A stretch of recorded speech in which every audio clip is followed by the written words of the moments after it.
कराड नगरपालिकेत सत्तांतर. कराड नगरपालिकेत लोकशाही यशवंत विकास आघाडीचा झेंडा. अखेर तब्बल 4 वर्षाच्या प्रतीक्षेनंतर कराड नगर परिषदेची निवडणूक पार पडली असून या निवडणुकीत सत्ताधाऱ्यांना मोठा राजकीय धक्का बसला आहे. लोकशाही आघाडी आणि यशवंत विकास आघाडीने एकत्रितपणे जोरदार मुसंडी मारत नगराध्यक्षपदासह तब्बल 21 जागांवर विजय मिळवत स्पष्ट बहुमत मिळवले आहे.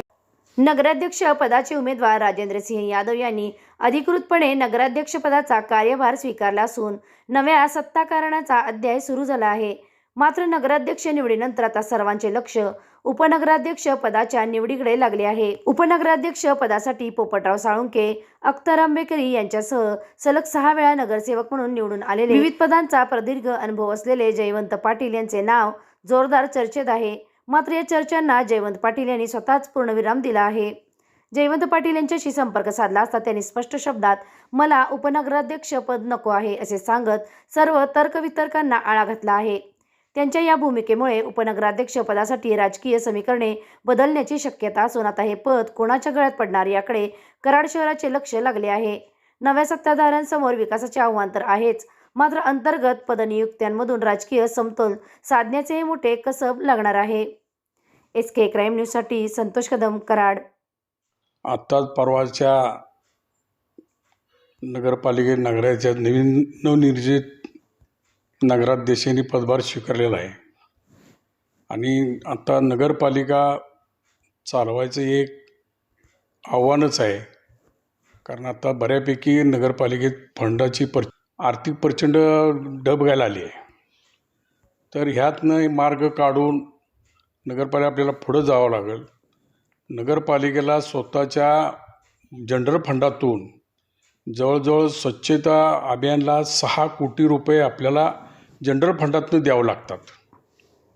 त्यामुळे नगरपालिकेची परिस्थिती एकदम बिकट आहे. आता ह्यातनं मार्ग काढून नवीन नगराध्यक्ष आलेले आहेत, त्यांचे शिवसेनेचे चांगले संबंध आहेत, त्यांच्यामार्फत आम्ही फंडाचीसुद्धा ती व्यवस्था करू आणि परत आम्ही जी 4 वर्षे विस्कळीत झालेली नगरपालिका परत पहिल्यासारखी ऊर्जेवत आणू आणि चांगल्या पद्धतीने आम्ही कामकाज करू. तर आता राजेंद्रसिंह यादव हे नगराध्यक्ष झालेले आहे, त्यांनी पदभार स्वीकारलेला आहे. तर आता पुढची तुमची कमिटीची नगरसेवकाची मीटिंग कधी आहे? नाही, आत्ता तर नगराचे पदभार स्वीकारला आहे नगराध्यक्षांनी आणि आता नगराचे मीटिंग काढतात.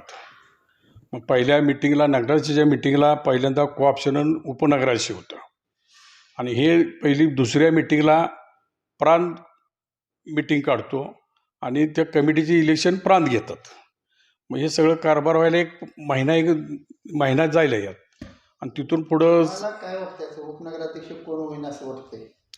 नाही, उपनगराध्यक्षाला काय माझी विचार नाही आहे आणि मी अध्यक्ष भोगले, उपनगराध्यक्ष भोगले, मी 6 वेळा निवडून आलो आहे. त्यामुळे मला काय फारसं त्यात रस आहे असं काही नाही आहे. पण चर्चा तर तुमच्या नावचीच आहे. नाही, चर्चा लोक करणार, मी सिनियर असल्यामुळे लोक चर्चा करणार.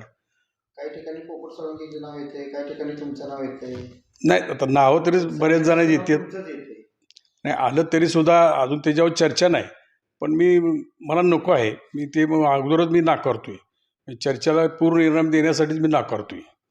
म्हणजे ही चर्चा कुठं गावात कुठेही चर्चा अशी उलटसुलट होऊ नये की म्हणून मला उपनगराची मी काय घ्यायला उत्सुक नाही. ते काय पार्टी ठरवल ती कोणाला देईल ती सगळ्यांना आम्हाला मान्य आहे आणि इथून पुढं सगळ्या कमिट्या बसल्यानंतर आम्ही कारभार व्यवस्थित चालू, 5 वर्ष आम्ही व्यवस्थित राहू. त्याबद्दल काय दुमत बिलकुल नाही. किती एक वर्ष झालं आपल्या कराडला नगरसेवक नव्हते.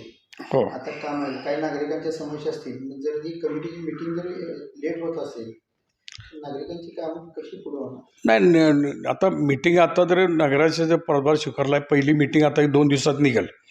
ती 7 दिवसांनी निघाल्यानंतर या 2 उपनगराध्यक्ष आणि कोऑप्शन ही पहिल्यांदा अगोदर ह्याची इलेक्शन मीटिंगला आणि दुसऱ्या मीटिंगला प्रांत जेव्हा काढेल त्यानंतर मग कमिटीच्या इलेक्शन, सभापतीचे सगळे इलेक्शन होतील. त्यानंतर कारभार व्यवस्थित पुढं सुरळीत चालेल आणि नागरिकांच्या जे 4 विचारायचा एक प्रश्न, कोऑप्ट नगरसेवक असे कराडमध्ये आता कोण कोण होणार असे तुम्हाला वाटते? नाही, कोऑपच्या बाबतीत अजून काय चर्चाच नाही त्याच्यावर, कारण मीटिंगच नसल्यामुळं त्याच्यावर काय चर्चा उत्सुक बरीच आहेत. पण अजून काय त्याचाही काही निर्णय नाही झालेला. त्यामुळे योग्य आल्यावर मीटिंग निघाल्यानंतर योग्य निर्णय घेतील.